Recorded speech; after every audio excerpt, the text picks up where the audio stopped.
Hi friends, welcome to ఇట్లు చిన్నారి. నేను ఈరోజు చేయబోయే రెసిపీ అంటే బొరుగుల రెసిపీ.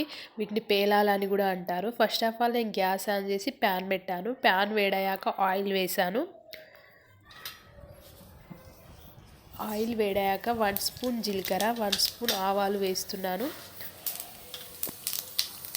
అవి కొంచెం వేగాక నేను ఒక ఎండుమిర్చి అయితే 3 ఆఫ్ వేసేసుకొని వేస్తున్నాను. ఎండుమిర్చి లేకపోతే మొత్తం పచ్చిమిర్చి కూడా వేసేసుకొని చేసుకోవచ్చు.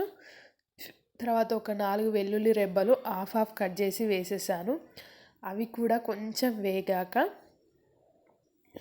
చాలా టేస్టీగా ఉంటాయి. సింపుల్. వీటిని తెలంగాణలో బొరుగులు అంటారు, పేలాలని కూడా అంటారు. ఇవి వేసాక నేను ఒక చిన్న ఆనియన్ వేసాను.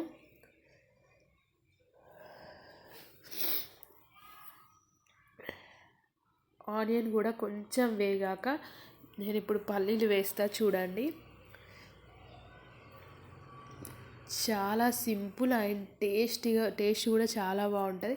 చూడండి, నేను ఒక 7 అయితే పల్లీలు వేసాను. మీరు ఇంకొంచెం ఎక్కువ వేసుకున్నా పర్లేదు. పల్లీలు కూడా వేగాలి. నేను ఇదంతా మీడియం ఫ్లేమ్లోనే చేస్తున్నాను. పల్లీలు వేగాక ఒక రెమ్మ కరివేపాకు వేసాను. కరివేపాకు వేసాక ఇప్పుడు కలుపుతున్నాను.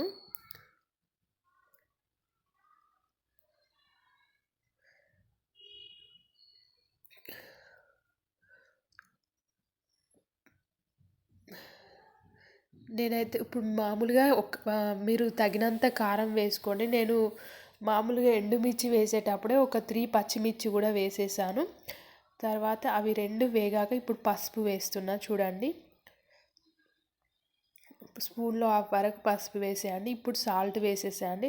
నేను ఇప్పుడైతే స్పూన్లో హాఫ్ వరకు సాల్ట్ వేస్తున్నాను. మీరైతే తగినంత సాల్ట్ వేసుకోండి. మీకు బొరుగులకు ఎంత పడుతుందో కొంచెం ఐడియా ఉంటుంది కదా, అంత వేసుకోండి. నేనైతే అంటే వీడియోలో చూపించినంత వేస్తేనైతే నాకు కరెక్ట్గా సెట్ అయిపోయింది. సో ఇంకొంచెం వేసా చూడండి. ఇవి మొత్తం వేగాక ఇప్పుడు నేను ఆ పేలాలను వేస్తా చూడండి.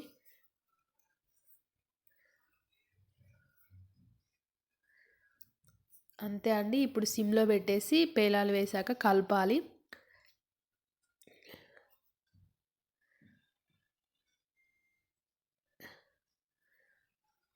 కలిపాక మనం గ్యాస్ ఆఫ్ చేసుకోవడమే. రెసిపీ అయితే రెడీ అండి.